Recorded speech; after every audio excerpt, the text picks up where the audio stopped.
Brooklyn Independent Television. The debates are done, and Brooklynites are ready to voice their choice at the polls this November 6th.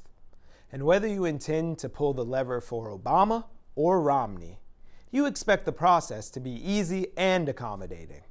But thousands of Americans with disabilities face the possibility of having the ballot box blocked simply because they can't access the polling places. Julia Vassey is with the Brooklynite negotiating that challenge. Denise McQuaid says the ramp at her polling place in Bay Ridge, Brooklyn is a ski slope, and the 64-year-old woman who has been in a wheelchair since childhood after contracting polio can't go down. The problem here is the ramp is too steep to come up, to go down safely and come up by yourself. You would have to, you'd have to be holding the door and you're going to fly down the ramp and be injured. This is an example of an accessible ramp. As you can see, I can push up without difficulty. For about 30 years, while living in Shipshead Bay, she had been voting in person, but now in Bay Ridge mostly uses absentee ballots. For physical access, you really have to have flat entrances or ramps, and you have to have machines that are accessible to the people who will be using them. James Wiseman of the United Spinal Association thinks it's not right to make handicapped voters stay home on election day when they want to be active in politics. If there's anything fundamental to America and democracy, it's one man, one vote. And when the city ignores the rights of people with disabilities, it undermines the basic nature of democracy. A new study shows that over 3 million Americans with disabilities are sidelined on election day, despite the 20 years of laws seeking to boost their access to the polls.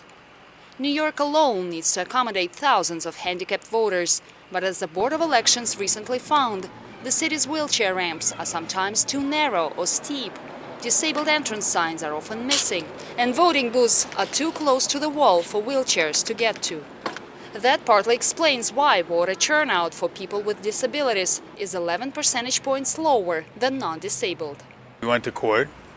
The court decided that people with disabilities have the right to vote, that the city wasn't doing enough to facilitate it. Even at places where there were ramps, for example, at entrances, many times the doors were locked. That was the ramped entrance, and there was no way for the person to alert anyone or gain access. The officials said earlier they inspected every precinct for accessibility on election day and were unaware of the problems.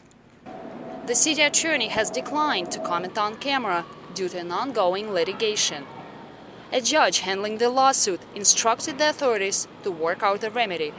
The settlement that we're working on, which we hope the proposed order that the court will adopt, will require the city to put people in charge at every polling place on the day of the election to make sure that, in fact, even temporary obstacles don't bar somebody's right to vote.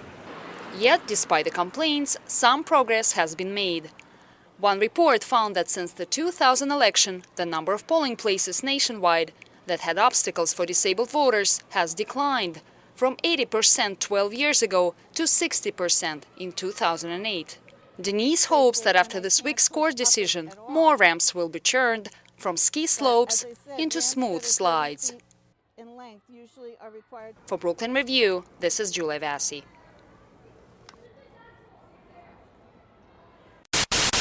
Watch this and other Brooklyn Independent Television episodes online at brickartsmedia.org/BIT.